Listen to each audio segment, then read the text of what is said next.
ठीक आहे. सो ह्याच्यामध्ये मग ह्याच्यामध्ये जे बोल्ड केलंय ते आपण बघायचंय आज. Other vesicle, energy related organ आणि सायटोस्केलेटन.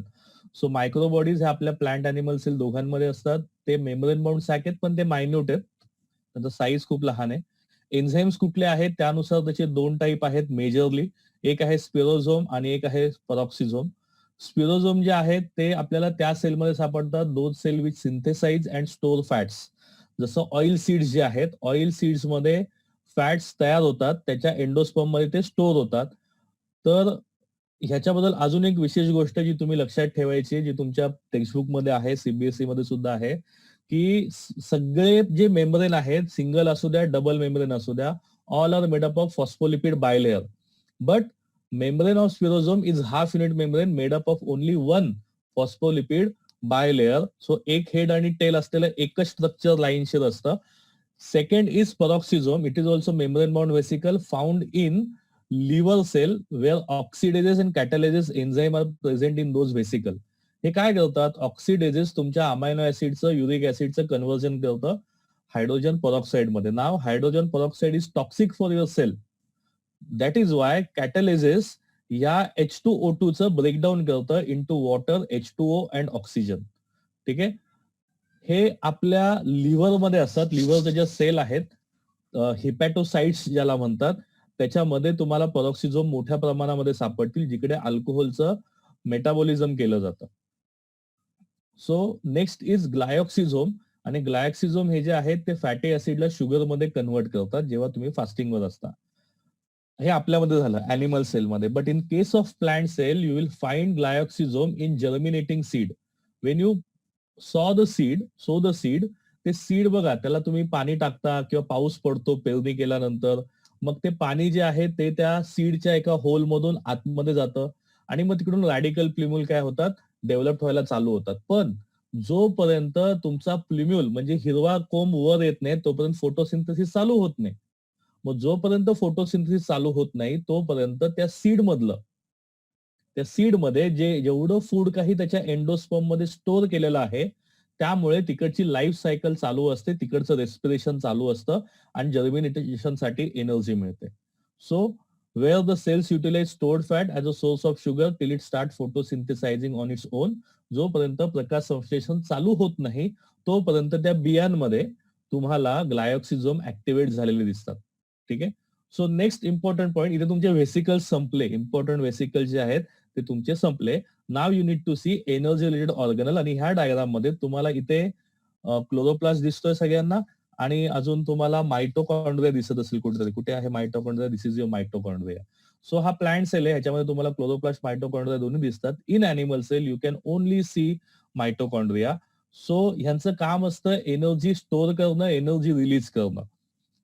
सो दोन टाईप आहेत. एक आहे मायटोकॉन्ड्रिया. मायटोकॉन्ड्रिया तुम्हाला माहिती आहे, तुम्ही 10th स्टँडर्ड मध्ये रेस्पिरेशन शिकलेले आहात, cellular respiration. So it releases energy in the form of ATP. Chloroplast काय करतात, तुम्ही फोटोसिंथेसिसची प्रोसेस लहानपणापासून शिकलेले आहात. Chloroplast harvest solar energy in presence of carbon dioxide and water and convert it to glucose molecule. Glucose is first form of energy in chemical form. So ह्यामध्ये आपल्याला सुरुवातीला बघायचं आहे mitochondria. And here you can see the structure of mitochondria in the cell. Here you can see the microscopic slide of mitochondria. आणि हे structure तुम्ही तुमच्या 10th standard मध्ये सुद्धा बघितलेलं आहे in chapter of respiration. Life process 1 मध्ये तुम्हाला हे स्ट्रक्चर आहे. You can C over here your mitochondria is double membrane structure. What do you mean by double membrane? You can see over there a outer membrane and an inner membrane. But inner membrane is folded inwardly. So ते जे fold आहेत त्यांना तुम्ही नाव दिलेलं आहे cristae. ठीक आहे. Inside that cristae you will find a chamber. म्हणजे ह्या इनर मेम्ब्रेनमुळे आतमधल्या बाजूला एक चेंबर क्रिएट झालाय. In chamber you will find a semi fluid that is non as matrix. ठीक आहे. सो एवढं बेसिक स्ट्रक्चर तुम्ही तुमच्या 10th स्टँडर्ड मध्ये बघितलेलं आहे. आपल्याला थोडं डीप मध्ये आपल्याला ह्या वर्षी बघायचं. So this is your structure. So इथे तुम्ही काय काय मेकआउट करू शकता, outer membrane and inner membrane over here. But along with that you will C there is space between outer and inner membrane. This space is called as intermembrane space Also inside you will see the matrix, but along with matrix you can see ribosomes, and also you can see DNA molecules, a circular plasmid DNA तुम्हाला तिकडे दिसतात. यांचा use काय रायबोझोमचा आणि डीएनएचा. DNA ribosome जिकडे जिकडे आहेत तिकडे तुम्हाला सेल्फ रेप्लिकेशनची क्रिया दिसेल. म्हणजे एक मायटोकॉन्ड्रियाचे दोन मायटोकॉन्ड्रिया, जसे बॅक्टेरिया डिवाइड होऊन डुप्लिकेट होतात त्याप्रमाणे इथे मायटोसिस होईल. पण हे मायटोसिस कशाचं असेल? फक्त आणि फक्त मायटोकॉन्ड्रियाचं असेल, इन केस जेव्हा तुम्हाला जास्त एनर्जीची गरज असते. ठीक आहे. So one more additional structure what you will C over here on the inner membrane. Inner membrane जिकडे जिकडे आहे, क्रिस्टे जिकडे जिकडे आहेत, त्या क्रिस्टेवर तुम्हाला बारीक बारीक बारीक डॉट दिसत आहेत. These dots are F particle. ह्या पार्टिकलमुळे तुमचं इलेक्ट्रॉन ट्रान्सफर चेन ईटीसी, बघा तुमच्या रेस्पिरेशन मध्ये 3 क्रिया आहेत. First is glycolysis, second is Kreb cycle. Kreb cycle हे होतं इन द मॅट्रिक्स, ग्लायकोलिसिस होतं तुमचं सायटोप्लाझम मध्ये. मग पायरुविक ऍसिड जे झालंय ते पायरुविक ऍसिड ऍसिटाइल कोएन्झाइम ए मध्ये कन्वर्ट होतं, and that acetyl coenzyme may take part in Krebs cycle. Krebs cycle happens in the matrix region of the mitochondria. त्यामधून जे NADH2 आणि FADH2 हे जे इलेक्ट्रॉन कॅरियर जे आहेत तुमचे ते तयार होतात. ते इलेक्ट्रॉन कॅरी करतात टू एफ पार्टिकल, आणि here you can see F particle structure. So additional information, matrix contain ribosome and DNA. DNA self रेप्लिकेशनला हेल्प करतो, and it also has F particle on your crystal. So that is F0 and F1 portion. You can see head and the tail. So हे structure तुम्हाला detail मध्ये बघायचं असेल तर तुम्हाला थोड्या वेळात दिसेल. ठीक आहे. सो मी पुढच्या स्लाइड कडे जातो. सो मायटोकॉन्ड्रिया तुम्हाला माहिती आहे, they help in aerobic respiration. They are absent in prokaryotic cell and RBC. RBC मध्ये मायटोकॉन्ड्रिया, जरी आरबीसी तुमचा युकॅरियोटिक सेल असला, स्टील इथे मायटोकॉन्ड्रिया ऍबसेंट आहे. का तो ऍबसेंट आहे? Because RBC are the carrier for glucose as well as they are carrier for oxygen. जर आरबीसी मध्ये मायटोकॉन्ड्रिया असतात तर ग्लुकोज आणि तुमच्या ऑक्सिजनचं तिकडेच रिएक्शन होऊन, तिकडे ऑक्सिडेशन होऊन, तिकडेच एटीपीचे मॉलिक्युल रिलीज झाले असते, तुमच्या सेलपर्यंत फूड किंवा ऑक्सिजन पोहोचला नसता. That is why RBC are divide of mitochondria. Shape कसा आहे मायटोकॉन्ड्रियाचा? ओव्हल आहे, काही ठिकाणी स्पेरिकल आहे, काहींमध्ये तो स्पायरल स्ट्रीप लाईक आहे. सो डायग्राम मध्ये तुम्ही बघितलं होतं, it is double membrane structure. Outer membrane is permeable to various metabolites. खूप सारे metabolites like cell wall. Cell wall कसा सगळ्याला परमिएबल आहे, तसा तुमचा मायटोकॉन्ड्रियाचा outer membrane is also permeable. Correct. Why it is permeable? Because it has protein which is known as porine, or त्याला दुसरं नाव आहे Parsons particle, हे तिकडे प्रेझेंट आहेत. So outer membrane is highly permeable, but inner membrane is selectively permeable. Inner membrane is selectively permeable. ते काहीच मटेरियलला आतमध्ये जाऊ देतं. ते मटेरियल म्हणजे तुमचं काय ग्लुकोज असेल, अजून काही फूडस्टफ असतील, फॅट असेल, त्याला ते आतमध्ये जाऊ देतं. ऍसिटाइल कोएन्झाइम ए असेल, पायरुविक ऍसिड असेल, त्याला ते आत जायला परमिशन देतं. आणि हे कुठे आहेत? हे तुमच्या क्रिस्टेवर आहेत. क्रिस्टे हे फिंगर लाईक प्रोजेक्शन आहेत जे इनवर्ड साइडला आहे, हे तुम्ही डायग्राम मध्ये बघितलं. ठीक आहे. Both membrane are separated by intermembrane space, हे पण तुम्ही डायग्राम मध्ये बघितलं. सो आता आपण येऊयात, जो इनर मेम्ब्रेन आहे त्याच्यावर खूप सारे पार्टिकल्स तुम्हाला दिसले. हे पार्टिकल्स काय आहेत? ते पार्टिकल्स आहेत ऑक्सिझोम आणि सायटोक्रोम. सायटोक्रोम ए, सायटोक्रोम बी, हे तुम्ही इलेक्ट्रॉन ट्रान्सफर चेन मध्ये बघितलंय 10वी-11वी मध्ये. ते सगळेच्या सगळे इलेक्ट्रॉन कॅरियर आहेत. एक जण इलेक्ट्रॉन घेतो, लगेच इलेक्ट्रॉन देतो, तो पुढचा इलेक्ट्रॉन घेतो, त्याच्या पुढच्याला इलेक्ट्रॉन देतो. इलेक्ट्रॉन फक्त कॅरी केले जातात आणि कंटिन्युअस ऑक्सिडेशन आणि रिडक्शन होतं. तुम्ही ऑक्सिडेशन रिडक्शन मध्ये रेडॉक्स शिकलेले आहात. सो रेडॉक्स मध्ये तुम्हाला माहिती आहे इलेक्ट्रॉनच्या देवाणघेवाणीने सुद्धा ऑक्सिडेशन रिडक्शन होतं. तेच मायटोकॉन्ड्रियामध्ये कंटिन्युअस बेसिसला होतं. आणि तिकडे तुमचा जो ऑक्सिजन आहे तो ऑक्सिजन पासून पाणी बनतं. लक्षात घ्या, एकदा रेस्पिरेशन पुन्हा आठवा, सेल्युलर रेस्पिरेशन. तुमचा 6 कार्बनचा जो मॉलिक्यूल आहे तो 3 कार्बनचा पायरुविक ऍसिड मध्ये कन्वर्ट होतो इन सायटोप्लाझम. हा जो पायरुविक ऍसिड आहे तो ऍसिटाइल कोएन्झाइम ए मध्ये कन्वर्ट होतो, आणि हा ऍसिटाइल कोएन्झाइम ए तुमच्या क्रेब्स सायकल मध्ये जातो आणि तिकडे सिट्रिक ऍसिड बनवतो.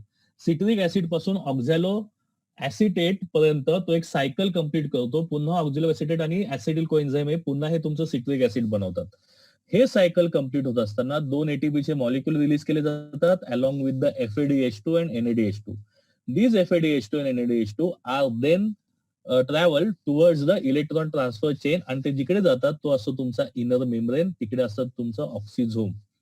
ठीक आहे. सो तुमच्या मॅट्रिक्स मध्ये त्यासाठी लागणारे एन्झाईम्स, क्रेब सायकलला लागणारे, ईटीसीला लागणारे, हे सगळे पार्टिकल्स त्या तुमच्या इनर चेंबर मध्ये जे मॅट्रिक्स आहे, फ्लुइड मॅट्रिक्स आहे, त्यामध्ये तुम्हाला अवेलेबल असतात. ठीक आहे. So all the respiratory enzymes, NADH2, FADH2, हे सगळे FAD, NAD, हे सगळे जे तुम्ही 10th स्टँडर्ड मध्ये शिकलाय, हे सगळे all these are present in the matrix region. ठीक आहे.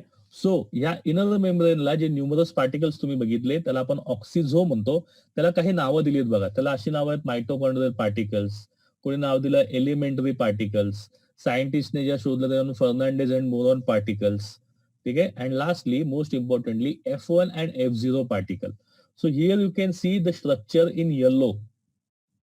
हे जे पार्टिकल्स आहेत तिकडे बघा, आधी खालची डायग्राम बघा.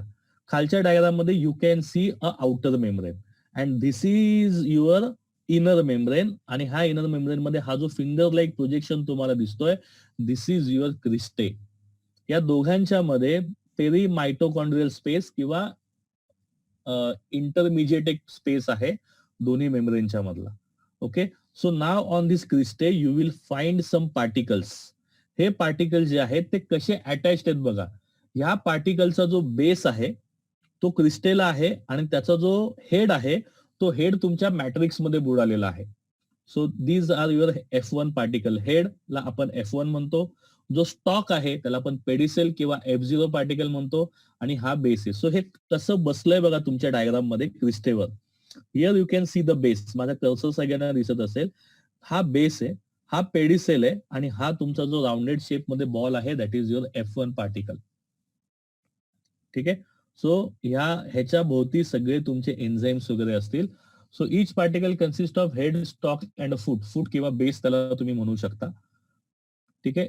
हेड लॉलीपॉप सारखं स्ट्रक्चर आहे, दिसतंय तुम्हाला, आणि F0 is embedded in the inner membrane. Head acts as a enzyme ATP synthase. त्या हेड मध्ये तुमचा ATP सिंथेज आहे, आणि फूट मध्ये प्रोटॉन चॅनल आहे. सो प्रोटॉन आत बाहेर आत बाहेर आत बाहेर होतील, आणि ATP सिंथेज तुमचा ATP बनवायला चालू करेल.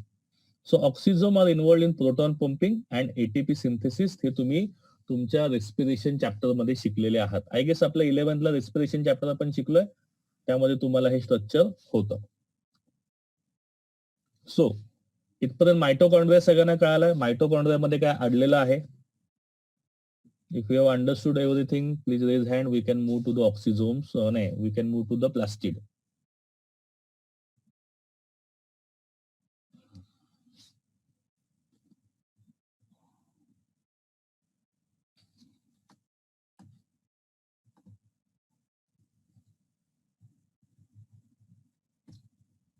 ओके.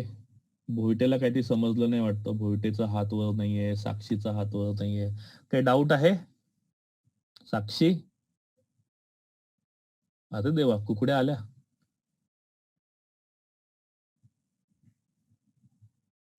ओके. सो साक्षी, काही डाऊट आहे? नाही. Raise hand then so I can move. Okay. So आपण पुढच्या स्लाइड कडे जाऊया. पुढची स्लाइड आपली आहे प्लास्टिड बद्दल. This is your second organelle which is energy related organelle but present only in plant and some bacteria, some algae. Okay, so it is also a double membrane structure which contain DNA, RNA, ribosomes. आणि like mitochondria, plastid can also self replicate themselves. ते सुद्धा त्यांची quantity वाढवू शकतात. They are larger in size than mitochondria, hence they can be observed under light microscope. So plastid त्यांच्या pigment प्रमाणे classify केले जातात. Leucoplast, chromoplast and chloroplast. So leuco is white and white is not colour. ज्यांनी तुम्ही त्या elementary इंटरमिजिएटच्या परीक्षा दिलेल्या आहेत, तुम्हाला त्यांनी शिकवलं असेल की व्हाईट आणि ब्लॅकला कधी कलर म्हटलं जात नाही. म्हणून तुमच्या रेनबो मध्ये सुद्धा तुम्हाला व्हाईट आणि ब्लॅक हे कलर कधी दिसत नाहीत. सो ल्युकोप्लास्ट हे असे प्लास्टिड आहेत which do not content any pigment. त्यांचे साईज आणि शेप वेगळे वेगळे आहेत, and they mainly use for storage of nutrients. Example त्यांनी दिलेत. अमायलोप्लास्ट. अमायलेज या शब्दावरून तुम्हाला लक्षात आलं पाहिजे. Amyloplast store the starch, elaioplast stores the oil and aleuroplast हे तुमचे ॲलोरॉन ग्रेन स्टोर करतात. And these aleurone grains are nothing but they store proteins. So हे इम्पॉर्टंट तुमच्या ल्युकोप्लास्ट बद्दल आहे, स्टोरेज पार्टिकल आणि त्याचे example. Second particle which is categorized in under plastid, they are chromoplast. आणि हे जे क्रोमोप्लास्ट आहेत हे ग्रीन सोडून जेवढे काही कलर आहेत तेवढे तुम्हाला ह्याच्यामध्ये सापडतील. एक्झाम्पल कॅरोटीन आणि xanthophyll. They impart red, yellow, orange colour to flowers आणि फ्रुट्स. सो तुम्हाला कळलं बाकी सगळी फळं जी आहेत, फुलं जी आहेत ती तुम्हाला त्या कलर्सची का दिसतात. ठीक आहे. सो ल्युकोप्लास्ट आहेत, अमायलोप्लास्ट आहेत, हे क्रोमोप्लास्ट आहेत. ह्याच्यामध्ये फोटोसिंथेटिक ऍपरेटस म्हणजे क्लोरोफिल नाहीये, आणि क्लोरोफिल नाहीये जसं क्लोरोप्लास्ट मध्ये असतो म्हणून हे फोटोसिंथेसिस करत नाहीत. सो ह्या दोघांची इन्फॉर्मेशन एवढी तुम्हाला पुरेशी आहे नीटसाठी आणि तुमच्या सीईटी साठी. What you need to study in detail is your chloroplast and check out the diagram. In that plant cell you can see green colour particle over here. This is your chloroplast. आणि ह्याचं एक जो view आहे जो तुम्हाला microscope मध्ये दिसतो तो तुम्हाला ए ह्या डायग्राम मध्ये दिलाय. And this is your structure which you need to study. So again it is double membrane structure. So you can see outer and inner membrane. Inside it, a semi-fluid substance present. It is known as stroma. Correct? And inside that, you can see thylakoids. So this is one thylakoid, this is other thylakoid, this is third thylakoid. इथे सुद्धा सगळे thylakoid दिसतात. So you can see stacks of thylakoid. Stack म्हणजे थर, एकावर एक एकावर एक एकावर एक थॅलिकॉइड्स काय आहेत बसलेले आहेत. सो त्या स्टॅक्सला यू विल कॉल्ड ॲज ग्रॅनम. हा एक ग्रॅनम आहे. Granum is made up of stacks of thylakoid, but all these granum, check kara, all these granums are interconnected by something and that is known as lamellae. ठीक आहे, ते आपल्याला पुढे बघायचं. ठीक आहे. थॅलिकॉइडच्या आतमध्ये थॅलिकॉइड स्पेस आहे आणि thylakoid is covered by a membrane which is known as thylakoid membrane. So chloroplast structure mainly double membrane structure, outer inner, stroma, a fluid in which plasmid and circular DNA are present, and also you will find most important structure is thylakoid, and thylakoid always found in stacks, and all these stacks are connected by intergranal lamellae. हे तुमचं chloroplast structure आहे. आपण पुढे जाऊया. हे तुमच्या textbook मधली diagram आहे 11च्या स्टेट बोर्ड मधली. So here you can see stroma. Inside stroma you will see chloroplast DNA which is circular DNA like plasmid. Also you will see ribosomes. Also you will see some plastoglobules, and main structure here is granum, and each granum is made up of stacks of thylakoids. So basically एका पुस्तकात असं दिलंय की chloroplast is divided in 2 parts. One is stroma and other is grana. So grana are made up of stacks of thylakoid, and the thylakoid मध्ये तुम्ही thylakoid membrane बघू शकता. त्याच्या आतमधला स्पेसला इथे तुमच्या टेक्स्टबुकमध्ये नाव दिलंय ल्युमेन. ल्युमेन म्हणजे आतला भाग. And also you can see internal membrane which is joining different stacks of thylakoids or different grana. त्याला intergranal lamellae, पडद्यासारखं ते आहे म्हणून त्याला intergranal lamellae असा शब्द काय केला जातो, यूज केला जातो. सो वाचा पॉइंट्स जे मी तुम्हाला सांगितले. Double membrane structure, inner membrane is comparatively less permeable. मायटोकॉन्ड्रियामध्ये इनर मेम्ब्रेन हे लेस परमिएबल होतं म्हणजे सेमी परमिएबल. इथे सुद्धा inner membrane is semi permeable. Inside the cavity of inner membrane, there is another set of membranous sac. त्या membranous sac ला आपण म्हणतो thylakoids. Thylakoids are arranged in the form of stacks called grana. Granaचं singular वचन आहे granum, and grana are connected to each other by means of membrane tubules called stroma lamellae. So intergranal lamellae किंवा stroma lamellae असं त्याला second नाव काय केलंय दिलेलं आहे. Also you can see space outside thylakoid is filled with stroma. किंवा तुम्ही असं म्हणू शकता स्ट्रोमाच्या आतमध्ये हे सगळे ग्रॅनम काय आहेत एकमेकांना कनेक्टेड आहेत, ते तरंगत आहेत. So the stroma and the space inside thylakoid also contain various enzyme. जसं रेस्पिरेशनला एन्झाईम्स लागतात तसे फोटोसिंथेसिसला सुद्धा खूप सारे एन्झाईम्स लागतात. So also contain circular DNA and ribosome for self replication. ठीक आहे. अजून काय सांगितलंय हे पॉइंट्स वाचून घ्या. इथे फंक्शन दिलंय तुम्हाला क्लोरोप्लास्टचं. सो हे सगळं तुम्हाला क्लोरोप्लास्टचं फंक्शन तुम्हाला आधीपासून माहिती आहे. हे क्लोरोप्लास्ट हे ओनली प्लॅस्टिड आहेत जे फोटोसिंथेसिस घडवून आणतात. सो आय थिंक हे तुम्हाला सगळ्यांना माहिती आहे.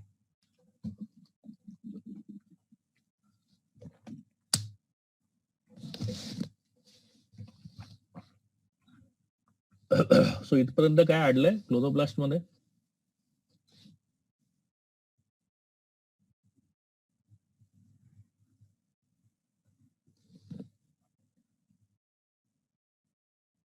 Any doubt? नसेल तर आपका हाथ हमारे साथ.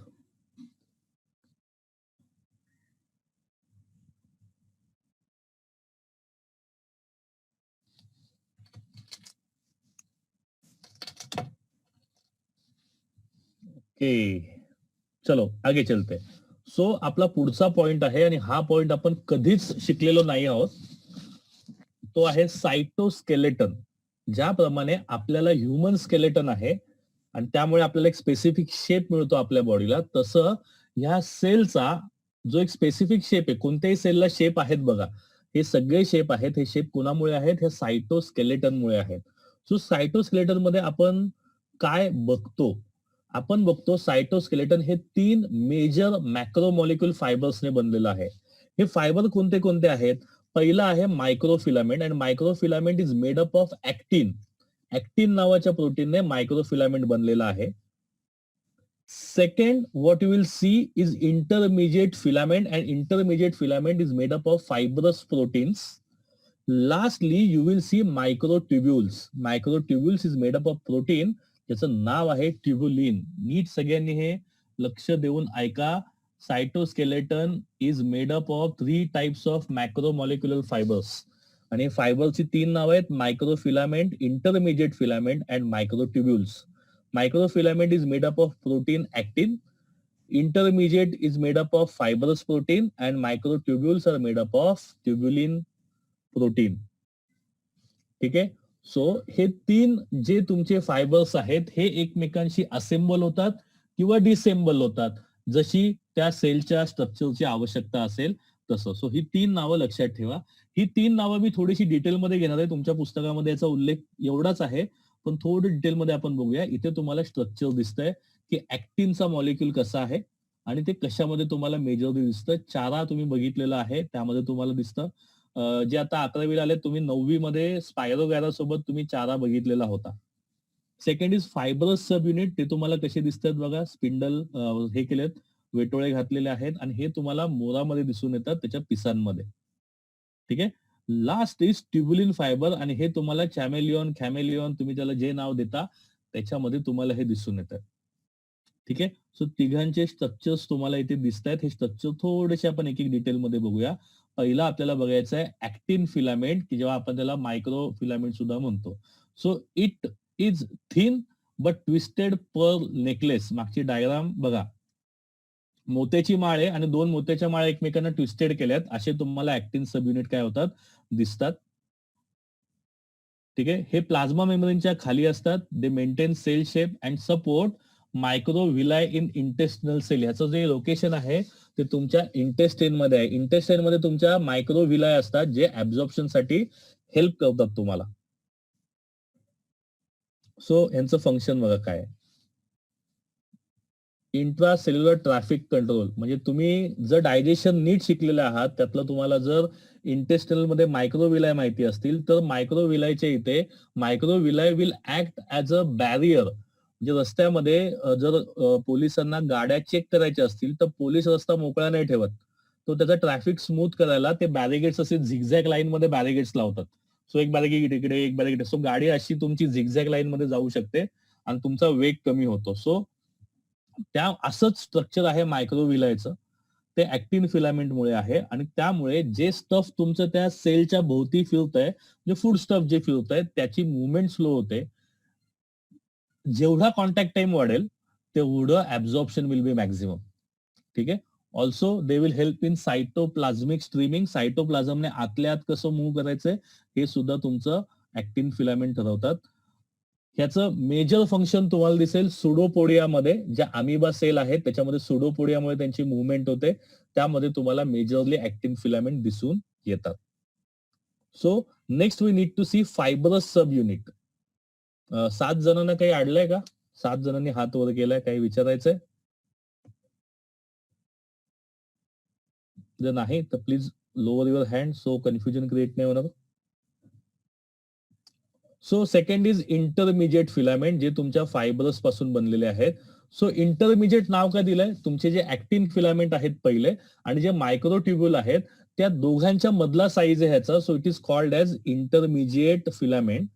रोप लाईक असेंब्ली आहे. रोप म्हणजे सुतळी किंवा मोठा दोरखंड असतो, त्याच्यात धागे एकमेकांभोवती स्पायरली गुंडाळलेले असतात.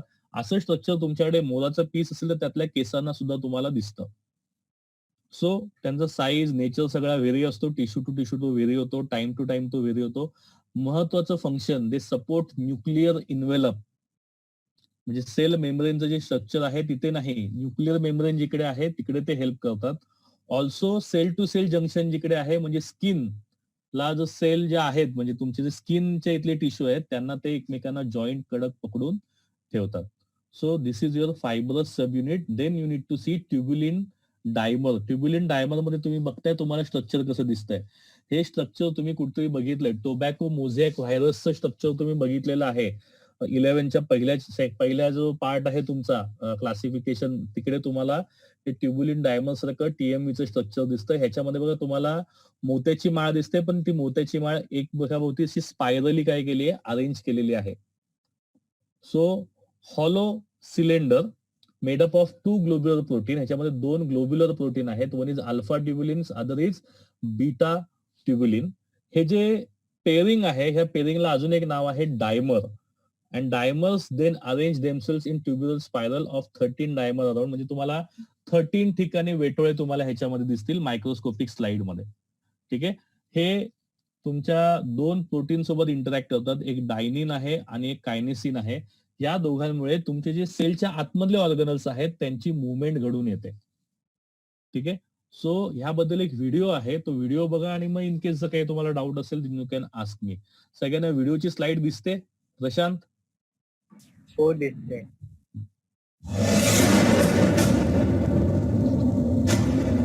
आवाज पण येत असेल?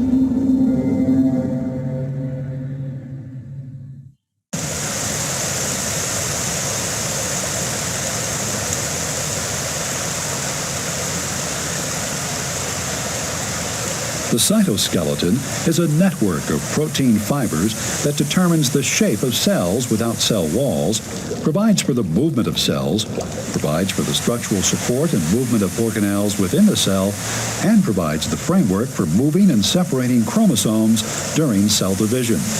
The 3 types of protein fibers that make up the cytoskeleton are thick microtubules, thin microfilaments, and medium-sized intermediate filaments.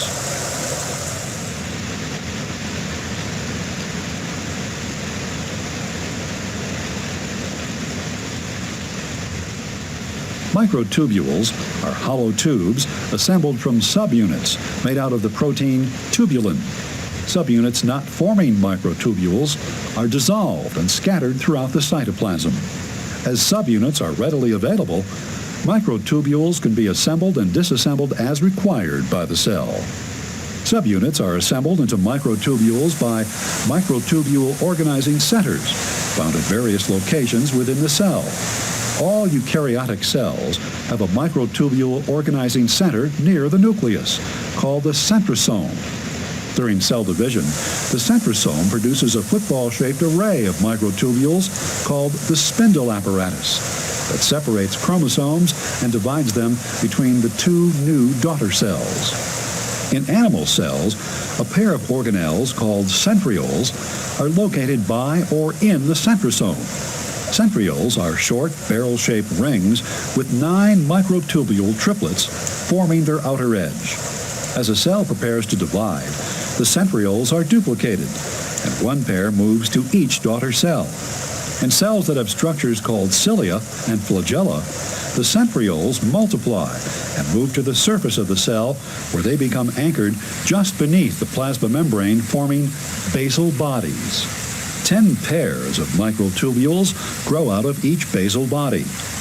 One pair grows from the center of the basal body, while the other 9 pairs form the outer infrastructure of a cilia or flagellum. A gap, the width of a microtubule, exists between each of the outer microtubule pairs. Numerous motor proteins firmly attached to one pair of microtubules have legs that cross the gap and can walk on the adjacent microtubule pair. The force applied by the motor proteins causes the microtubules to bend. The synchronized movement of large columns of motor proteins attached to microtubule pairs trying to walk up or down adjacent pairs creates the rowing motion of cilia and the wave-like motion of flagellum. Cilia, Latin for eyelash, are short and numerous structures that extend from the cell membrane. Cilia move single-celled organisms such as paramecium through their environment with a rowing motion. Flagella, meaning whip in Latin, are usually considerably longer than cilia and fewer in number. Flagella move in a wave or whip-like motion. The sperm of most animals and algae rely on flagella for movement, as do a number of single-celled organisms such as euglenoids. Microtubules are also believed to be involved with the movement of organelles, such as vesicles, within the cytoplasm. One hypothesis holds that vesicles and other organelles have receptor proteins to which motor proteins attach and then walk an organelle to its destination via the network of microtubules that extends throughout the cytoplasm.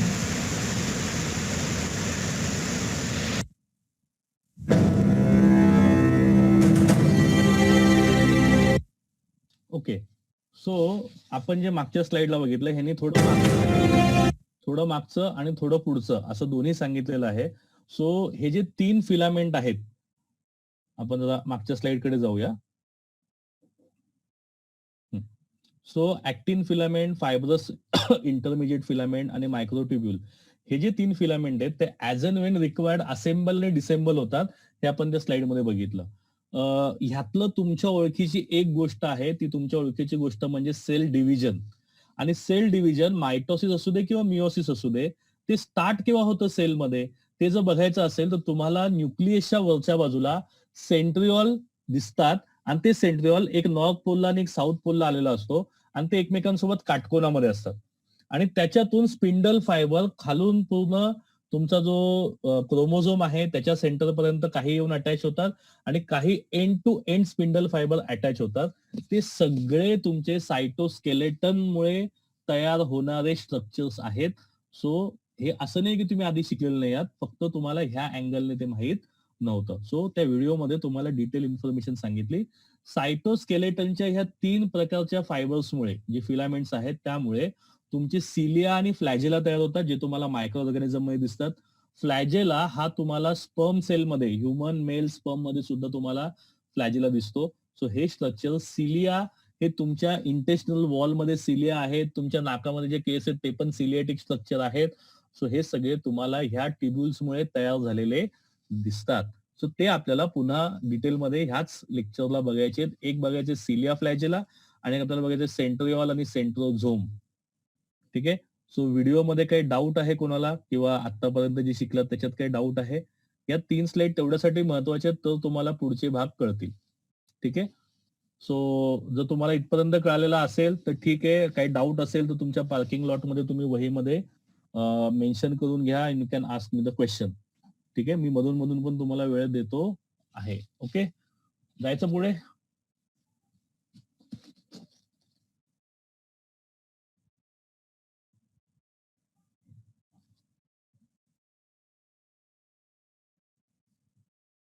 पाच, 6, 7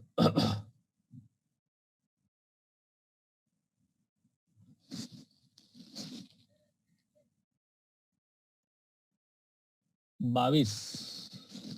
कोणाला पुढे जायचं नाहीये? 23, 26. Okay, ठीक आहे. चालतंय. चलो पुढे जाऊया आपण. पुढचा आपला टॉपिक आहे सायटोस्केलेटन मधला सिलिया आणि फ्लॅजेला. सो सिलिया आणि फ्लॅजेला तुम्ही भरपूर साऱ्या स्ट्रक्चर्स मध्ये काय केलंय, काढलेलं आहे. So they are fine hair like membrane bound protoplasmic outgrowth. ते तुम्ही मागच्या व्हिडिओमध्ये बघितलंय. माझं भूत का झालंय, एक मिनिट.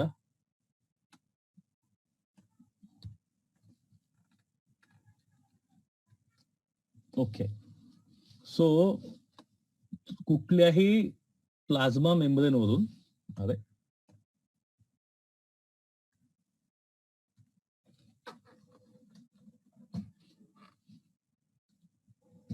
असू द्या, आवाज येतोय माझा? आवाज येतो, पुढे जाऊया. So fine hair like membrane bound protoplasmic outgrowth आहे, म्हणजे तुमचा जो प्लाझ्मा मेम्ब्रेन आहे त्याच्या बाहेर तुम्हाला सिलिया आणि फ्लॅजेला डेव्हलप झालेले तुम्हाला दिसतील. सो हे स्ट्रक्चर तुम्ही काढले, तुम्ही पॅरामेशियम काढलाय, त्यात तुम्ही सिलिया काढलाय, युग्लिना काढलाय, त्यात तुम्ही फ्लॅजेला काढलाय, मेल स्पर्म तुम्ही काढलाय, त्यात तुम्ही फ्लॅजेला काढलेला आहे. सो इथे तुम्हाला स्ट्रक्चर बघायला मिळते. स्लाइड दिसते सगळ्यांना सिलिया फ्लॅजेलाची? प्रशांत? हो दिसते. Okay. So they occur on the free surface of the cell. Free surface म्हणजे आउटर सरफेसवर तुम्हाला हे दिसतील. हे काम कसं करतात, जर फ्लुइड मीडियम असेल तर ते त्यामध्ये करंट पास करतात for passage of material and locomotion. So त्या करंटच्या माध्यमातून ते त्यांचं लोकोमोशन घडवून आणतात किंवा मटेरियल ते काय करतात, पास ऑन करतात. So cilia are smaller in size, flagella are longer.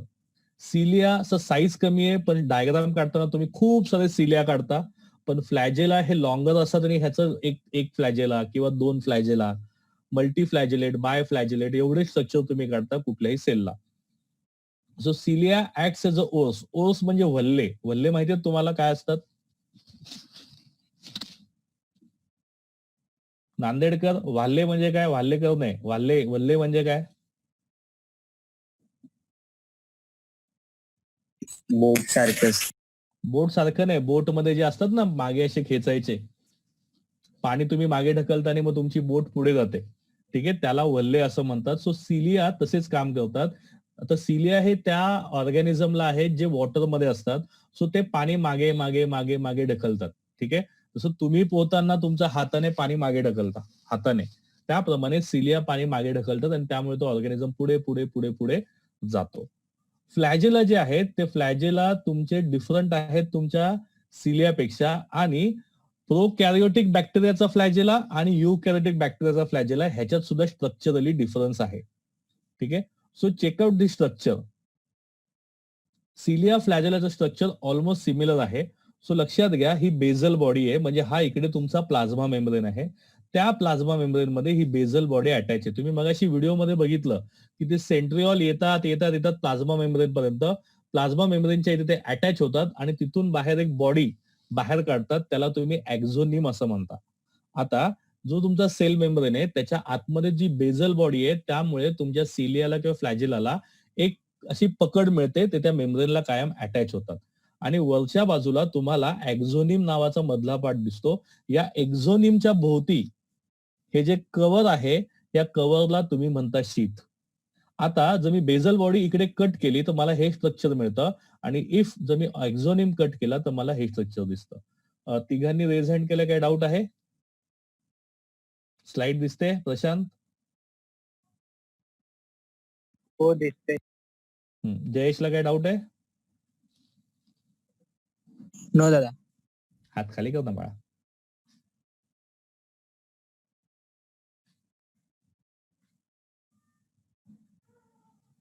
ठीक आहे.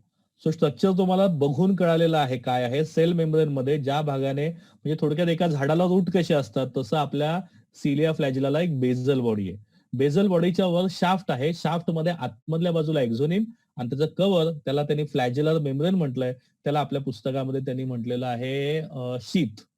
So consist of basal body, basal plate आणि shaft. So this is your shaft, this is your basal plate, जी तुमचा जॉईंट आहे शाफ्टचा आणि तुमच्या basal body, and this is your basal body.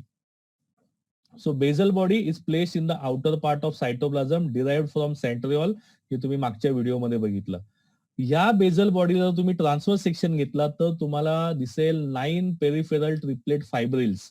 इथे हे फायब्रिल्स बघा कसे अटॅच आहेत. 3चा एक कॉम्बो आहे ट्रिपलेट, हा दुसरा, तिसरा, चौथा, 5वा, 6वा, 7वा, 8वा, 9वा. सो 9 ट्रिपलेट फायब्रिल्स तुम्हाला बेझल बॉडीमध्ये दिसतात. वरच्या डायग्राम मध्ये जिथे तुमचा एक्झोनिमचा कट आहे तिकडे तुम्हाला ट्रिपलेट नाही दिसते, तिकडे तुम्हाला डबलेट फायब्रिल दिसत आहेत. आणि ते किती आहेत बघा, 1 2 3 4 5 6 7 8 9. इथे सुद्धा तुम्हाला 9 दिसत आहेत. हे 9 आणि इथे 2 आहेत तुमचे. ठीक आहे. सो ह्याप्रमाणे तुम्हाला स्ट्रक्चर लक्षात ठेवायचं आहे. सिलिया फ्लॅजेलाची basal body is made up of 9 peripheral triplet fibrils. So तुमच्या पुस्तकातली सिलियाची डायग्राम आहे ते जे वरचं एक्झोनिम आहे त्याचा कट त्यांनी दिलाय, जो बेझल बॉडी आहे त्याचा कट दिलेला नाही, तो तुमच्या सीबीएसईच्या पुस्तकात दिलेला असेल, तो तुम्हाला माहिती पाहिजे.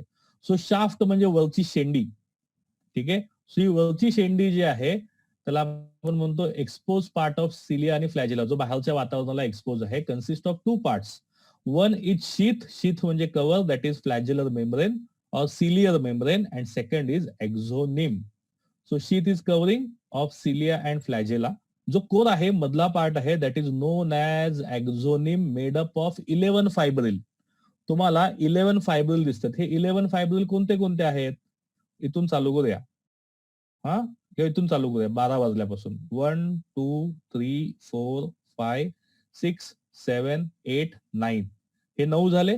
So 9 peripheral doublets दिलंय बघा इथे. 9 peripheral doublets. These are 9 peripheral doublet and 2 at center.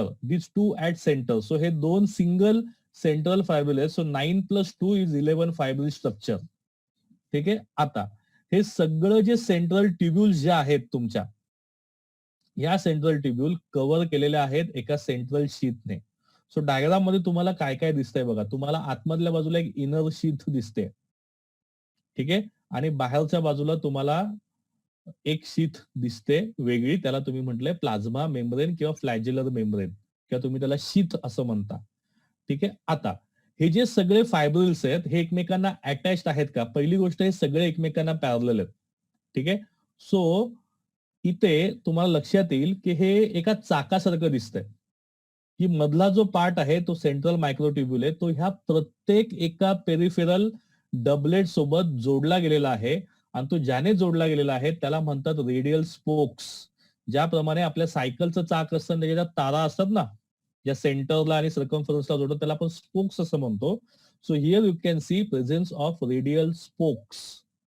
ठीक आहे. आता फक्त central doublet, central fibril single single हा डबलेटला जोडला गेलाय का नाही, you can see a joint between all the doublets. सगळे 9 डबलेट्स एकमेकांना जोडले गेलेले आहेत. जर सपोज डायग्राम नीट बघा, ह्याला जर मी ए म्हटलं आणि बी म्हटलं, तसं प्रत्येकाचा AB AB AB AB AB AB आहे. एकाचा ए दुसऱ्याच्या बी ला जोडला गेलाय, दुसऱ्याचा बी पुढच्याच्या ए ला, म्हणजे एबी एबी एबी जॉईंट तुम्हाला दिसत आहेत प्रत्येकाचे. सो तो जो बॉन्ड आहे त्याला नाव दिलंय नेक्झिन. ठीक आहे. स्ट्रक्चर तुम्ही बघताय नेक्झिन. सो हे तुमचं स्ट्रक्चर आहे सिलियाचं आणि फ्लॅजेलाचं. सो अजून बघूया काय. Central sheath is connected to one of the tubules of peripheral doublet by radial spokes.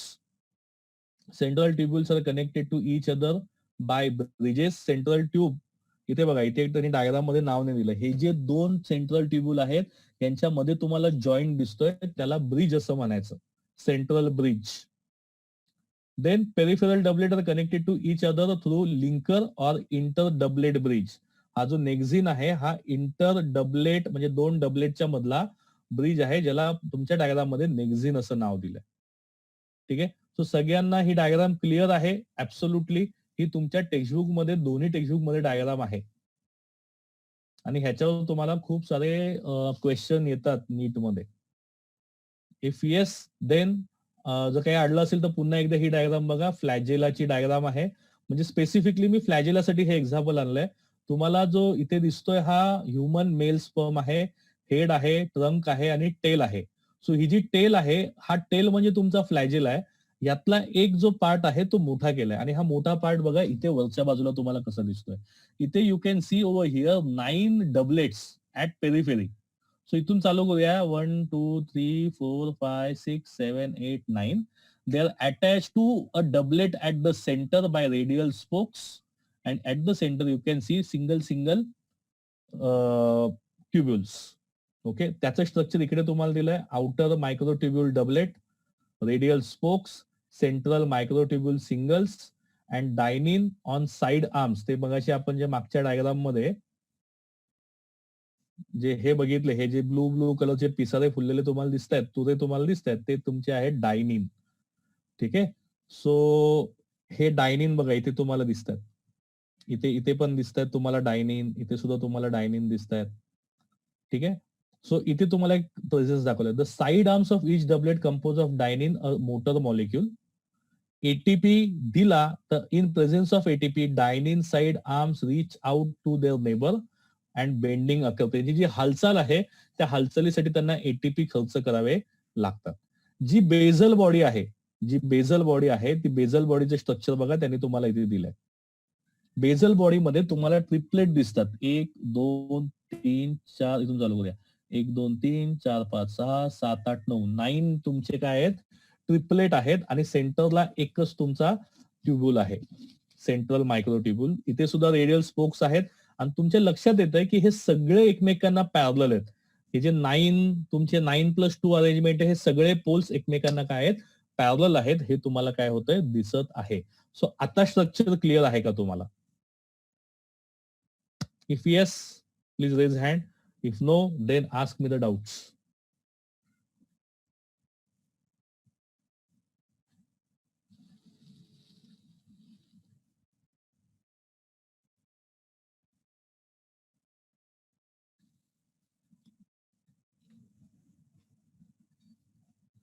Okay, thank you so much. आपण पुढे जाऊया. आय गेस ह्याचा पण एक व्हिडिओ मी इन्सर्ट केलाय. हँगला. Hi everyone. हा, जरा हा एक व्हिडिओ बघा सिलिया आणि फ्लॅजेलाचा, तुम्हाला अजून क्लॅरिटी येईल. Lower your hands. Fast fast fast.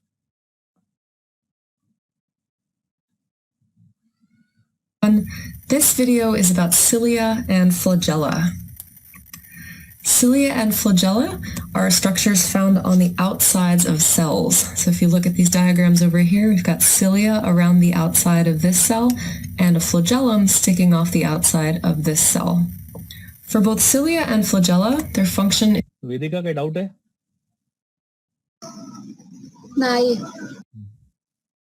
is movement.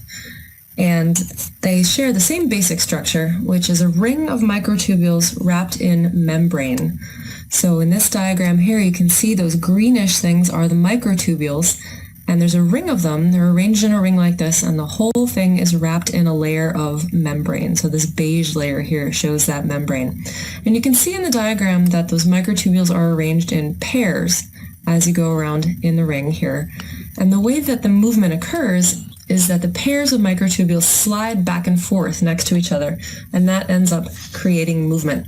At the bottom of the whole structure, inside the cell, kind of anchoring it inside, is something known as the basal body. You don't need to know that, but it is also made of microtubules. Cilia and flagella are found on many protists and some animal cells, as well as the sperm cells of animals and some types of plants.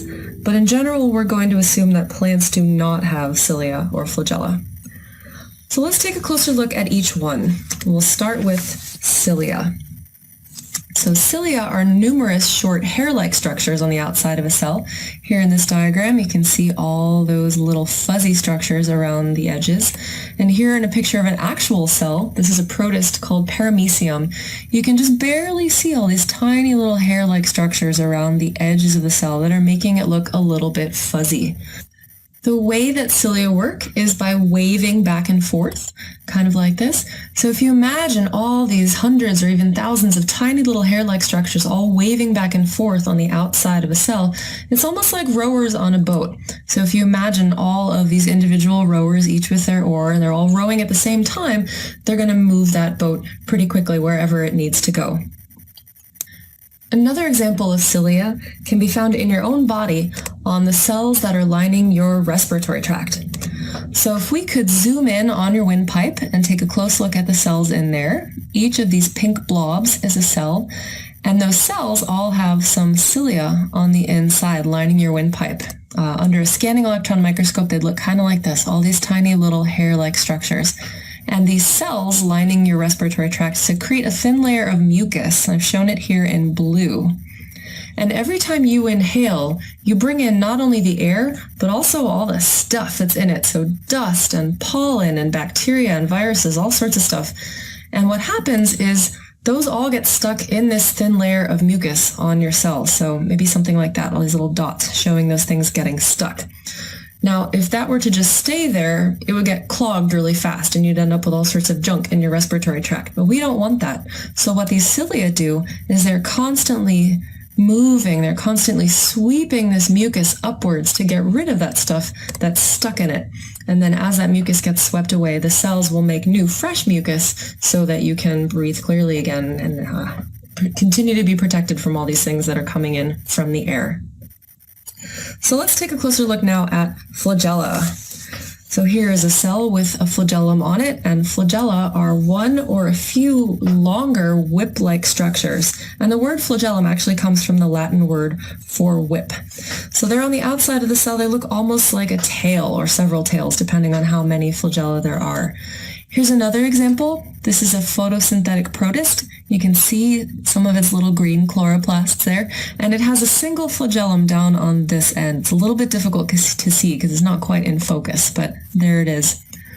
The classic example of a cell with a flagellum, of course, is a sperm cell. So here it is with that long single flagellum. But there are cells that have multiple flagella. So here's a different kind of protist that has several flagella all sticking off it. The way that flagella work is by whipping back and forth, and because they're so long, this ends up creating a propeller-like motion. So here's a flagellum anchored in the cell, and it's this very long fiber, and because it's being whipped back and forth, it ends up creating a propeller-like motion by the end of it. So you may have noticed that in all the cells in these examples, there have been eukaryotic cells. Well, what about the prokaryotes? Well, it turns out that prokaryotes can have flagella, but they never have true cilia, and there's a couple things to watch out for. So you may remember that prokaryotic cells can have some fuzzy structures around the outside, but they are not cilia. Here's a eukaryotic cell with lots of short hair-like structures around the outside, so those would be cilia, and those would be used for movement. But a prokaryotic cell that has little fuzzy structures around the outside has pili instead. And if you remember, those are used for attaching to surfaces. So they're made of something slightly different and they have a different function for the cell. How about flagella? Well, here's that eukaryotic cell with a flagellum again.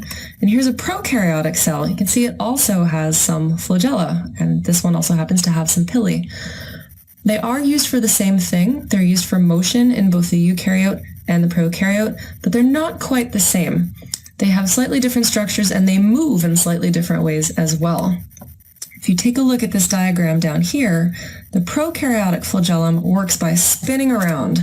So it spins around on a rotor and creates motion that way, whereas the eukaryotic flagellum whips back and forth and creates motion in a slightly different way. And they're also made of slightly different molecules. कोणाचा mic चालू आहे?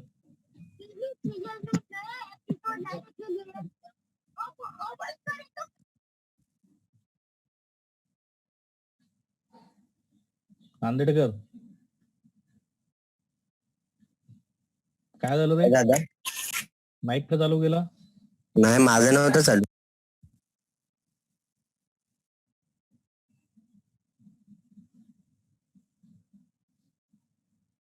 This prokaryotic flagellum, you can see it's made of these little blue proteins here. They're known as flagellin.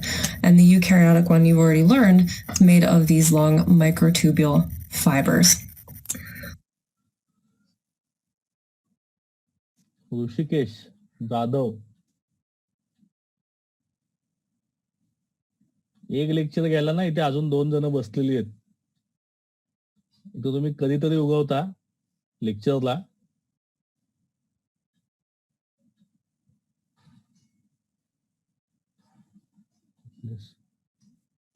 So that's everything you need to know about cilia and flagella. Until next time, take care of yourself, take care of each other. स्वतःची काळजी घेतली खूप झालं. ठीक आहे. So I hope तुम्ही बऱ्यापैकी clear झाला असेल सिलिया आणि फ्लॅजेला बद्दल हा व्हिडिओ बघून आणि त्याच्या आधीचा व्हिडिओ बघून. So if you like that video please raise your hand. आपण पुढे जाऊया. Okay.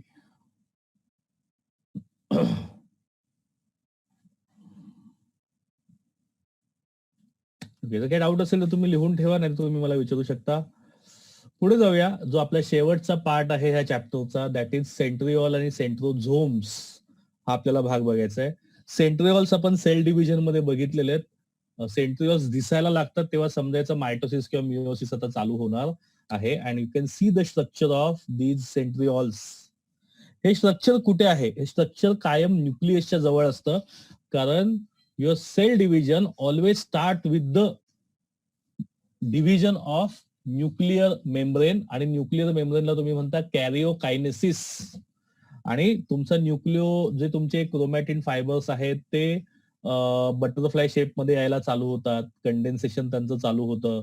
Nuclear membrane starts disappearing, nucleolus starts disappearing and centriole starts appearing. आणि सेंट्रिओल कायम काटकोनामध्ये असतात आणि ते तुमच्या एक नॉर्थ पोलला एक साऊथ पोलला असतात, किंवा ते सेंट्रिओल अपिअर होऊन एक सेट तुमचा वर नॉर्थ पोलला, एक सेल तुमचा खाली साऊथ पोलला सेलच्या यायला चालू होतो. सो जो सेंट्रिओलचा तुमचा जो सेंटर आहे तो कायम एम्प्टी असतो सेंटर, आणि त्याला रेडियल स्पोक्स आहेत आणि रेडियल स्पोक्स आहेत आणि अजून त्याला बघा तुम्हाला ट्रिपलेट ट्युब्युल्स तुम्हाला दिसत आहेत. ठीक आहे. सो ह्याच्याबद्दल डिटेल्स आपण बघूया. ही तुमच्या टेक्स्टबुक मधली डायग्राम आहे. सो मायक्रो ट्युब्युल ट्रिपलेट्स तुम्हाला दिसत आहेत. त्यांना जोडायला हे सगळे पॅरलल्स आहेत again to one another and they are all are connected by connecting fibres. So second structure बघा तुम्हाला इकडे दिसतंय मायक्रो ट्युब्युल ट्रिपलेट. हे ट्रिपलेट किती आहेत ह्या नावापासून चालू करा. 1 2 3 4 5 6 7 8 9. So again you will C triplet आहेत. 9 ट्रिपलेट आहेत आणि सेंटरला काहीच नाहीये. सेंटरला हॉलो स्पेस आहे. ठीक आहे. सो रेडियल फायबर आहेत, स्पोक्स आहेत, हॉलो सेंटरला ते काय केले जोडलेले आहेत आणि हे ट्रिपलेट सुद्धा एकमेकांना काय आहेत जॉईंट आहेत. So centrosome always found near the nucleus in animal cell. 2 जणांचे हात वर झालेत. काही डाऊट आहे? स्लाइड दिसते नाही दिसत आहे? माधुरी कोणाचे हात वर आहेत बघ. काय अडलंय का? नाही. Okay. So they contain pair of cylindrical structure called centriole. Cylinders are perpendicular to each other and are surrounded by amorphous substance called pericentriolar material. हे लक्षात ठेवा. पेरिसेंट्रियल मटेरियल इथे असतं. Each cylinder is made up of 9 sets of triplet molecule. म्हणजे लक्षात घ्या हे जे स्ट्रक्चर आहे हा तुमचा एक सिलेंडर आहे. हा जो आहे स्ट्रक्चर हा तुमचा एक सिलेंडर आहे आणि प्रत्येक तुमच्या सेंट्रोझोम मध्ये असे 2 सिलेंडर असतात. 2 सिलेंडर एकाच्या भोवती एक असे वेटोळे घातलेले असतील हे लक्षात ठेवा. सो त्यातला जो एक सिंगल सिलेंडर आहे तो तुमचा 9 ट्रिपलेट्सचा बनलेला आहे. So every space triplet are connected to each other by non tubulin protein. त्याला आपण कनेक्टिंग फायबर असं डायग्राम मध्ये म्हटलेलं आहे. At the proximal end, there is a set of tubules called hub. The peripheral triplets are connected to hub by means of radial spokes. Proximal end म्हणजे तुमचा जो centre आहे तिकडे हे सगळे एकमेकांना अटॅच्ड आहेत रेडियल स्पोक्सने. Due to this proximal end centriole looks like a cartwheel. Cartwheel सारखं ते तुम्हाला काय दिसतं बैलगाडीच्या ह्याच्यासारखं तुम्हाला दिसतं चाकासारखं.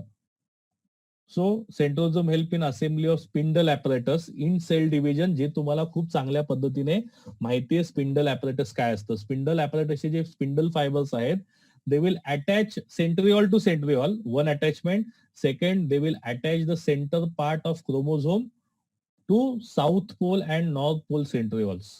ठीक आहे. It also forms basal body of cilia and flagella. आणि म्हणून हे स्ट्रक्चर तुम्हाला बेझल बॉडी सारखं दिसतंय सिलिया आणि फ्लॅजेलाच्या. सो लक्षात घ्या तुमच्या सेंट्रिओझोम मधूनच तुमचे सिलिया आणि फ्लॅजेला काय होतात डेव्हलप होतात. हे तुम्ही पहिल्या व्हिडिओमध्ये ऑलरेडी काय केलंय बघितलेलं आहे. ठीक आहे. सो ह्याच्यासाठी जो व्हिडिओ तुम्हाला मिळालेला आहे तो तुम्हाला मी दाखवतो. इस प्रेजेंटेशन का टॉपिक है हिंदी मध्ये आहे. सो प्लीज तुम्हाला हिंदी कळतं सगळ्यांना. हिंदी आपली राष्ट्रभाषा आहे. सो हा व्हिडिओ तुम्ही बघू शकता. सगळ्यात चांगलं तुम्हाला ह्या व्हिडिओने कळेल. Centrosome, cell the unit of life, part 12. Centrosome में दो सिलेंड्रिकल बॉडीज पाई जाती हैं जिन्हें हम सेंट्रियोल कहते हैं, और सेंट्रियोल के चारों तरफ एक एमॉर्फस मटेरियल होता है जिसे हम पेरीसेंट्रियोलर मटेरियल कहते हैं. ये जो आप देख रहे हैं यह इसकी मेम्ब्रेन नहीं है, कोई बायो मेम्ब्रेन नहीं होती है. सेंट्रियोल एक ऐसा ऑर्गेनेल होता है जिन पर बायो मेम्ब्रेन नहीं होती है. तो दो सिलेंड्रिकल जो सेंट्रियोल्स हैं उनके अरेंजमेंट को हम सेंट्रोसोम कहते हैं. ये सेंट्रियोल्स को और ये जो एमॉर्फस जो मटेरियल है इन सेंट्रियोल के चारों तरफ, तो इस पूरे स्ट्रक्चर को कलेक्टिवली हम सेंट्रोसोम कहते हैं. तो अब हम सेंट्रियोल का डायग्राम पढ़ेंगे हम. तो सेंट्रियोल भी ट्यूबुलिन प्रोटीन का बना होता है, जो माइक्रोट्यूब्यूल्स होते हैं उनका बना होता है. अभी सीलिया का हमने डायग्राम डिस्कस किया था पिछले प्रेजेंटेशन में, उसको आप रिकॉल कीजिए. तो सीलिया में हमने देखा था कि जो सीलिया का जो एक्सोनियम होता है वह माइक्रोट्यूब्यूल्स का बना होता है. तो 9 माइक्रोट्यूब्यूल्स पेरीफेरी पे बताए थे हमने, और 2 माइक्रोट्यूब्यूल्स हमने यहाँ पर सेंटर में बताए थे. तो वह स्ट्रक्चर को रिकॉल कीजिए तो सेंट्रियोल का स्ट्रक्चर समझना बहुत आसान हो जाएगा. लेकिन सेंट्रियोल का जो स्ट्रक्चर होता है वह सीलिया और फ्लैजेला के स्ट्रक्चर से थोड़ा डिफरेंट होता है. तो वही सब बातें हम इस डायग्राम की हेल्प से डिस्कस करेंगे. तो ये जो सिलेंड्रिकल बॉडीज हैं, तो इनका जो कोर होता है, जो इनका ये जो होती हैं सिलेंड्रिकल बॉडीज, यह 9 माइक्रोट्यूब्यूल्स की बनी होती हैं, और यह माइक्रोट्यूब्यूल्स यहाँ पर ये पेरीफेरी पे अरेंज्ड हैं. और ये जो माइक्रोट्यूब्यूल्स होते हैं यह ट्रिपलेट्स में अरेंज होते हैं. तो यहाँ पर ये देखिए, ये ट्रिपलेट्स ऑफ माइक्रोट्यूब्यूल्स हैं. तो अब फिर से सीलिया और फ्लैजेला को के डायग्राम को रिकॉल कीजिए. तो वहाँ पर जो 9 पेरीफेरल जो माइक्रोट्यूब्यूल्स हमें देखने को मिल रहे थे वहाँ डबलेट्स में पाए जा रहे थे. लेकिन यहाँ पर हम देख रहे हैं कि माइक्रोट्यूब्यूल्स का नंबर तो 9 है, लेकिन यह माइक्रोट्यूब्यूल्स ट्रिपलेट्स में देखे जा रहे हैं. 3-3 के ग्रुप में ये माइक्रोट्यूब्यूल्स पेरीफेरी पे अरेंज्ड हैं, और ऐसे टोटल 9 ग्रुप्स हैं इन ट्रिपलेट्स के. ये 9 ग्रुप्स हैं टोटल जो पेरीफेरी पे अरेंज्ड हैं, और सेंटर में कोई भी माइक्रोट्यूब्यूल नहीं होता है. तो इस तरह के अरेंजमेंट को हम 9+0 पैटर्न कहते हैं, या 9+0 अरेंजमेंट ऑफ माइक्रोट्यूब्यूल्स कहते हैं. +0 हम इसलिए बोलते हैं क्योंकि फ्लैजेला का जब हम बता रहे थे तो वहां पर हम बोल रहे थे 9+2. तो यहाँ पे 0 का सिग्निफिकेंस केवल ये है कि सेंटर में कोई माइक्रोट्यूब्यूल नहीं है. तो इस तरह के अरेंजमेंट को, जो सेंट्रियोल में जो हमें माइक्रोट्यूब्यूल्स का अरेंजमेंट देखने को मिलता है, इन्हें हम 9+0 अरेंजमेंट कहते हैं. और यहाँ पर डायग्राम में क्या दिख रहा है कि सेंटर पे कोई माइक्रोट्यूब्यूल नहीं है, इसे हम सेंट्रल हब कहते हैं. और यहाँ पर ये देखिए, जो 3-3 हमने जो ट्रिपलेट दिखाए हैं, इनमें से हर एक जो माइक्रोट्यूब्यूल है वह सेंटर से एक लिंकर प्रोटीन के थ्रू या एक रेडियल स्पोक के थ्रू कनेक्टेड है इस सेंट्रल हब से. और यहाँ पर ये देखिए, जो पेरीफेरल जो माइक्रोट्यूब्यूल्स के ट्रिपलेट हैं वह एक दूसरे से कनेक्टेड हैं. तो एक माइक्रोट्यूब्यूल का सी जो ट्यूब्यूल है और दूसरे माइक्रोट्यूब्यूल का जो ए पार्ट है उससे वेल कनेक्टेड हैं लिंकर प्रोटीन्स के थ्रू. अब इसे हम AC लिंकर कहेंगे, क्योंकि एक माइक्रोट्यूब्यूल का ए और दूसरे माइक्रोट्यूब्यूल का जो C पार्ट है उससे यह लिंकर कनेक्ट कर, उन दोनों पार्ट्स को यह लिंकर कनेक्ट कर रहे हैं. तो इसलिए इन लिंकर को हम AC लिंकर भी कह रहे हैं. और यह माइक्रोट्यूब्यूल्स जो पेरीफेरल माइक्रोट्यूब्यूल्स हैं यह सेंट्रल हब से कनेक्टेड हैं इन रेडियल स्पोक्स के द्वारा. तो इस तरह से ये जो स्ट्रक्चर हमें देखने को मिल रहा है यह बिल्कुल साइकिल के पहिए से आप इसको कंपेयर कर सकते हैं. जो साइकिल की जो पेरीफेरी होती है वह वेल कनेक्टेड होती है सेंट्रल हब से इस रेडियल स्पोक्स के द्वारा. तो यह किसी भी जो व्हील होता है उसके स्ट्रक्चर को याद दिलवा रहा है ये सेंट्रियोल का स्ट्रक्चर. तो इस डायग्राम की हेल्प से हमने सेंट्रियोल के स्ट्रक्चर को डिस्कस किया है, और कुछ पॉइंट्स हम आगे इस स्ट्रक्चर से रिलेटेड मेंशन करेंगे. यह बहुत अच्छा डायग्राम है। इसमें ये दिखाया हुआ है कि सीलिया या फ्लैजला किस तरह से बेसल बॉडी से कनेक्टेड होते हैं और इन दोनों के स्ट्रक्चर्स में क्या डिफरेंस है। जो एक्सोनियम है उनमें डिफरेंस होता है, ये बात अभी अभी हमने देख ही ली है। जब हम सेंट्रियोल का स्ट्रक्चर हम डिस्कस कर रहे थे तो वहाँ पे कुछ डिफरेंसेस हमने देखे हैं। तो ये डायग्राम में वह डिफरेंसेस बहुत अच्छी तरह से दिखाए हुए हैं। यहाँ पर अपने स्टूडेंट्स को बताना चाहेंगे कि अभी जो हमने सेंट्रियोल का स्ट्रक्चर डिस्कस किया है और ये जो बेसल बॉडी होती है, बेसल बॉडी और सेंट्रियोल का स्ट्रक्चर सेम होता है, बिल्कुल एक जैसा होता है। बेसल बॉडी जब हम सीलिया डिस्कस कर रहे थे तो वहाँ आपको बताया था कि सीलिया या फ्लैजला यह बेसल बॉडी से वेल कनेक्टेड होते हैं और यह बेसल बॉडी सेल मेम्ब्रेन में अच्छी तरह से फिक्स्ड होती है, धसी हुई होती है। तो इस बॉडी से, इस बेसल बॉडी से ये सीलिया हो या फ्लैजला, यह वेल कनेक्टेड होते हैं और सेल मेम्ब्रेन से बाहर की तरफ एक्सटेंड करते हैं, बिल्कुल एक हेयर लाइक ग्रोथ की तरह। तो यहाँ पर ये देखिए, अब यहाँ पर सीलिया का इंटरनल कोर दिखाया हुआ है और यहाँ पर ये बेसल बॉडी का कोर दिखाया हुआ है। तो वही जो हम बात कर रहे थे कि पेरिफेरल जो ट्यूब्यूल हैं उनका नंबर तो 9 है, लेकिन सीलिया के केस में ये डबलेट्स हैं और ये बेसल बॉडी के केस में ये ट्रिपलेट्स हैं। और सीलिया में आप ये देखिए कि सेंटर में भी ये 2 हमें माइक्रोट्यूब्यूल्स देखने को मिल रहे हैं और जिसको हम कहते हैं 9+2 अरेंजमेंट। लेकिन बेसल बॉडी में इस तरह का कोई भी सेंट्रल माइक्रोट्यूब्यूल हमें देखने को नहीं मिल रहा है और इसको हम कहते हैं 9+0 अरेंजमेंट। तो कुछ बातें इस डायग्राम से बहुत क्लियर हो रही हैं। इस डायग्राम की हेल्प से यह टर्म समझेंगे सेंट्रोस्फेयर। तो अभी अभी हमने देखा कि जो सेंट्रोसोम होता है उसमें 2 सिलेंड्रिकल बॉडीज प्रेजेंट होती हैं जिन्हें हम सेंट्रियोल कहते हैं और सेंट्रियोल के चारों तरफ एक इमॉर्फस सब्सटेंस एक्यूमुलेटेड होता है जिसे हम पेरीसेंट्रियोलर मटेरियल कहते हैं। तो अब ये जो स्पेस है इन सेंट्रियोल के चारों तरफ जिसमें ये एमॉर्फस मटेरियल ये जो एक्यूमुलेटेड है जिसे हम पेरीसेंट्रियोलर मटेरियल कहते हैं, और इस स्पेस में, इस पेरीफेरी में कोई दूसरा कोई जो ऑर्गेनेल है वह नहीं होता है। इस पेरीफेरी में जहाँ पर ये पेरीसेंट्रियोलर मटेरियल एक्यूमुलेटेड है, इस दायरे में कोई दूसरा जो कोई ऑर्गेनेल होगा वह प्रेजेंट नहीं होगा और इस दायरे को हम सेंट्रोस्फेयर कहते हैं। यहाँ हमने सेंट्रोसोम और सेंट्रियोल्स से रिलेटेड जो बातें डिस्कस की हैं वह सभी बातें यहाँ हमने मेंशन की हैं।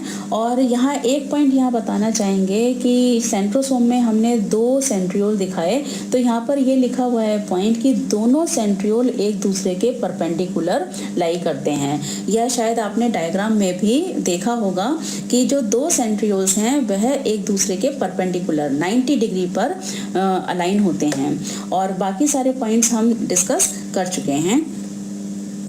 यहाँ कुछ और पॉइंट्स हमने मेंशन किए हैं, यह सभी बातें हम डिस्कस कर चुके हैं।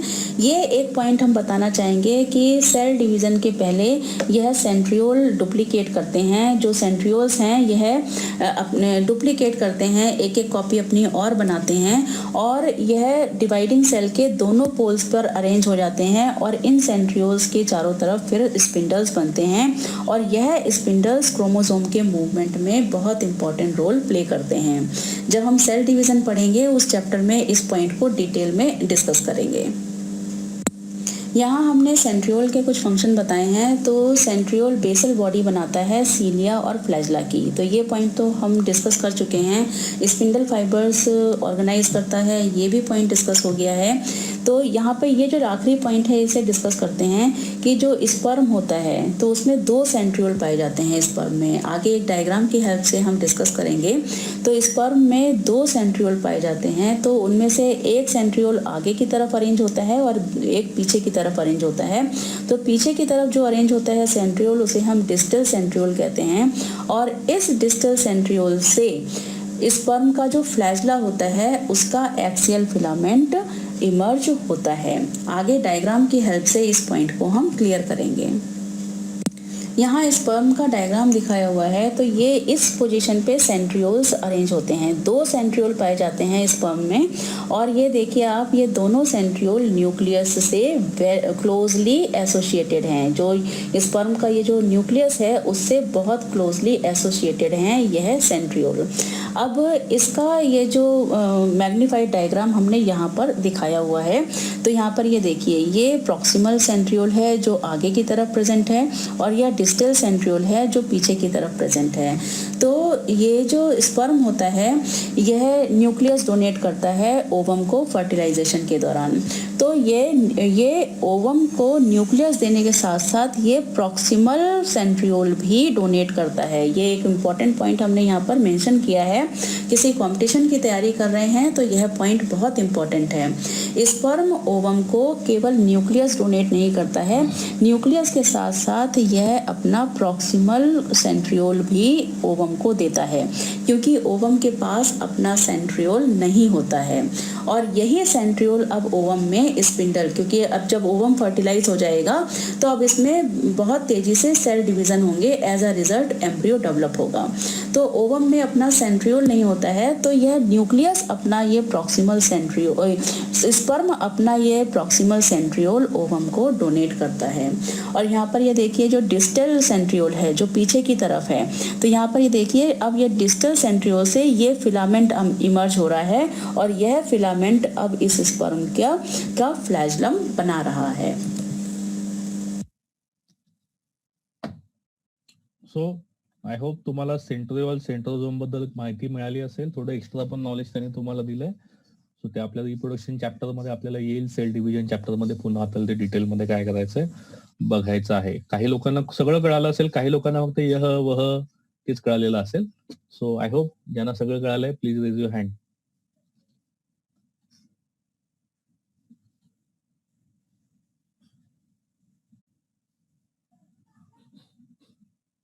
ओके, काही डाऊट आहे तुम्ही विचारू शकता.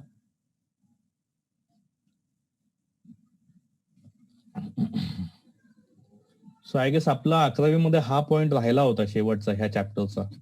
सो जे आता 12th मध्ये आहेत त्यांना लक्षात आलं असेल. सायटोस्केलेटन. ओके, सो ह्या चॅप्टर मध्ये आपण ऑलमोस्ट सगळे पॉइंट्स कव्हर केलेले आहेत जेवढे आपल्याला टेक्स्टबुक मध्ये दिलेले आहेत.